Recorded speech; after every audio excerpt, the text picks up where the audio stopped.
This is like the most important Super break of all time. We just want to stay focused and not get ahead of ourselves. We know we can beat any team in the LCS right now. Boy goes in. He gets locked up on the bound and taken down. They just snuffed out Counter Logic Gaming. Super Week determines whether we're in relegation or we make it for playoffs. Complexity has to win this one. There's no way they leave this space without the Nexus going down.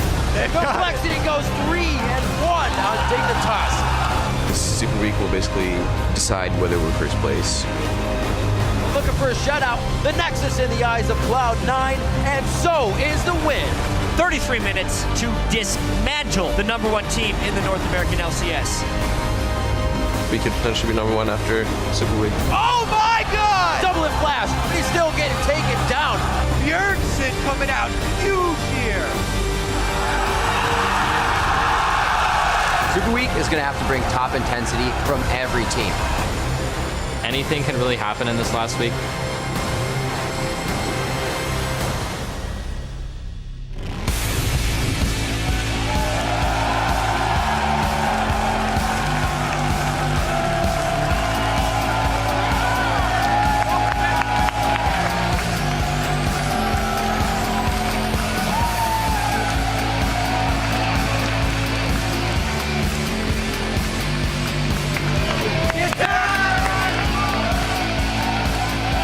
Welcome to the final week of the North American League Championship Series. We've got a super week of action coming your way live from our studio home in Los Angeles, California. It has been a historic split, with the competition in the North American LCS more fierce than anything we've seen before.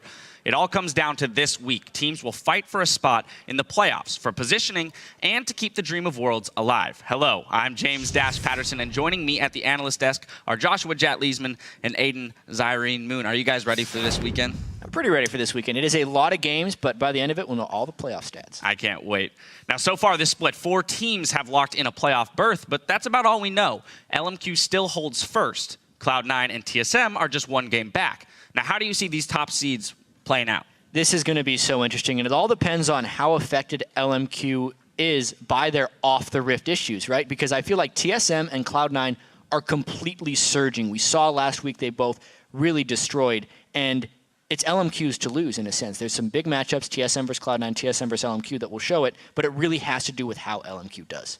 Yeah, if they show up or not is a really big thing. They've lost Sharon, their coach. They lost 8 out of their 8 scrims this week. They also canceled their scrims because of a PR issue. This is a team that keeps coming in and saying, we practice for each team individually, and coming into a super week where there's twice as many teams that you normally face, there's a ton of pressure on them right now. And I actually want to swap over to TSM for a second. Lustboy. Bringing him in has been a huge acquisition for the team because he's cleared up their comms, and he's basically the silent Bob of the team. He's not going to whip out the English unless he has something important to say. So it frees up Bjergsen and Amazing to just make the calls and make them very quality over quantity. Yeah, when Lustboy speaks, you know it's important. Oh, yeah. Exactly. Now, on the other side of the playoff picture, though, we have Curse and Dignitas, who are on the cusp of securing their spots, but Complexity and EG have shown they're not ready to be counted out just yet. Yeah, the bottom of this I actually don't think will have too much volatility unless Curse goes off this week and actually sneaks ahead of, actually would be CLG probably falling down with their subs this week. I don't necessarily think there's too great of a chance for Complexity to overtake Curse, but we're really going to decide that after our first game today. Yeah, the Complexity versus Curse matchup's going to be very important coming into this. Right now, Complexity is 2-1 in that matchup, so there's a lot of pressure on them. If they can pull ahead, then they're 1 game back. They also face CLG with their kind of Ginyu Force coming in here. So while the other guys go in the Hyperbolic Time Chamber. So the thing to watch for here is, can Complexity just whip out the blue shell again for the final time and put themselves in a playoff position? I don't know if it can happen because Curse has been innovating double AD carry. All right, well, earlier in the week, though, CLG made a big announcement. Their entire team would be traveling to Korea with Seraph while he deals with visa issues and hitting the Rift for Korean boot camp. Now, they leave behind a motley crew of renegades and cult heroes to do their battling for them. It seems they've put their chances at a top 2 spot by the wayside. So is this gamble going to pay off? I honestly don't know, but we were actually watching as the casters chasing the cup before we got here, and it really displays some of the big inner turmoil CLG was going through. They're 0-4 in their last 2 weeks. Things were not going well, and they were losing Seraph for visa issues this week regardless. So it's a big gamble for them to just completely uproot their team away from the LCS. You want to practice against better competition. Well, they were losing against the competition in the North American LCS as well. So it is a huge risk for them to go over here. But I do think it was a smart choice under the circumstances because they get to stay together and they get the much needed mediation of another person to talk about their team issues. Yeah, big thing about that is it's the best of a difficult situation. And we were talking about watching Chasing the Cup. That interaction there, the morale was very low, tensions were very high. You need a coach to come in and facilitate those interactions, be a moderator there. So I think they're going to get a huge dose of that from Monty with that hands-on coaching in Korea. All right, yeah, a lot of volatility within that team. Hopefully they can get it sorted out. Speaking of volatility, there were plenty of fireworks in the European LCS's final week. And here are a few of the huge moments that you guys were a Twitter about with the LCS big plays. First tweet comes from Gambit versus Copenhagen Wolves. At lol, Kuroyuki writes, wow, rocket jump into Tristana Ultimate is not enough to stop Eddie hooking like a boss. Well played, Edward. Roll that number 3. Well, it's going to have to run from this one. He's going to jump away. Dead Center lands with it. Nicely done. Ultimate available. Exhaust goes down. Genji catches on towards him. He takes the lantern. Oh, that was such a nice setup here by Edward. He was actually shot away by Woolite, but still just connected the hook. I mean, the main thing about that was it just looked really damn cool. He was a screen away. It was ridiculous. So far, that match meant a whole lot, too, because it's a tiebreaker. Yeah, the poor observers were probably like, who do we go to? Anyway, then Fnatic Scumbag Support gets some attention from the game against Roccat. At Alex76551462. That is a ridiculous amount of numbers. Beautiful Soul Shackle from Yellow Star and a triple kill stealing Reckless's record, completely destroying Roccat. Here's your number 2. Can they dive into it? Reckless now has got to the halfway point of the map. Can they get it? They can! Fnatic steal the Baron. It's Yellow Star that gets that one. His ulti's running in the paint, and this is going to be a whitewash. Reckless coming in. That's 1 kill. That's 3 kills for Yellow Star. They melted Rocket. Yellow Star gets himself the triple, though. It leaves Reckless with 11 kills, a Baron, and an ace for Fnatic. Nice. 3 kills, man. 3 kills.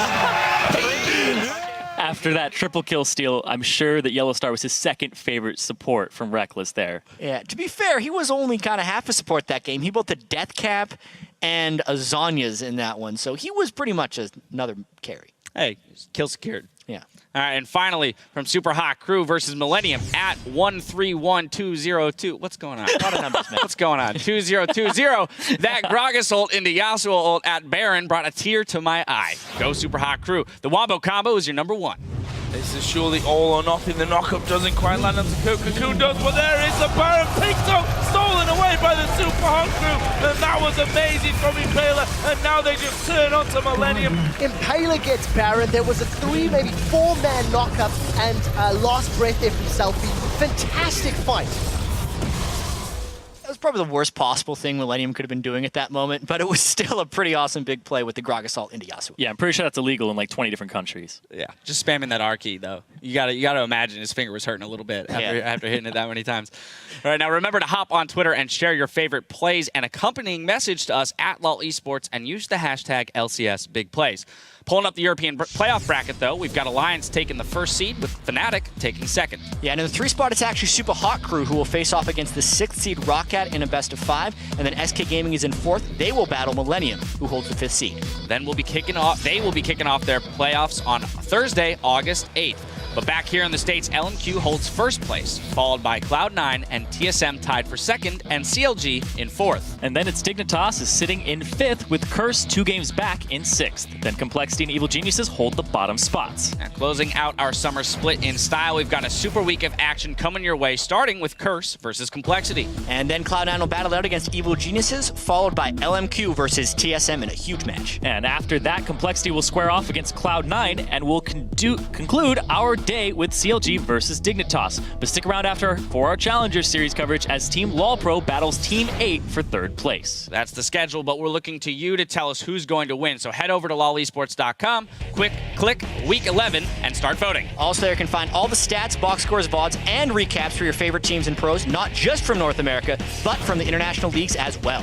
Or if you're in the market for a spot in our studio audience, we've got you covered. Just click on tickets for all the details on how you can cheer your favorite teams on in the quarterfinals. With so much on the line, let's break down a few of the players that will be watching this week. Yeah, first guy we got to break down is Bjergsen. Last week, all eyes were on TSM's new support, Lustboy, but it was the rest of the team that really stepped up big. And Bjergsen turned in his best performance of the split. For TSM to make a run, he has to do it again. Yeah, then it's LMQ shot caller, No Name. The team are coming off a tough loss to Cloud9 and only have a 1-game hold on first place. They'll be depending on their jungler to rebound and lead them this week, and they definitely need it considering all the issues surrounding them and their picks last week. We'll have to watch that one. Next is Hai, who had that huge game on Yasuo in the dismantling of LMQ last week.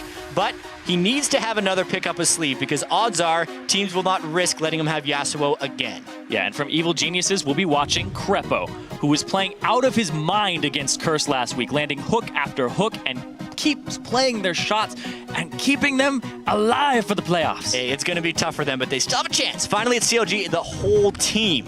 They need just one of their 4 games to be a victory this week to avoid falling into 6th. It falls to this ragtag team of misfits to step it up and make it happen. 1-3 the dream. Yeah, pretty much. Now we want to throw you a question. Today we're asking, what is your favorite moment from this NALCS summer split? Be honest. Write us at LOL Esports and use the hashtag LCS so we can read a few of your answers later in the show. Now we're going to take a quick break while we plug in the inhibitors for our first match of the day, Curse versus Complexity. We'll be right back.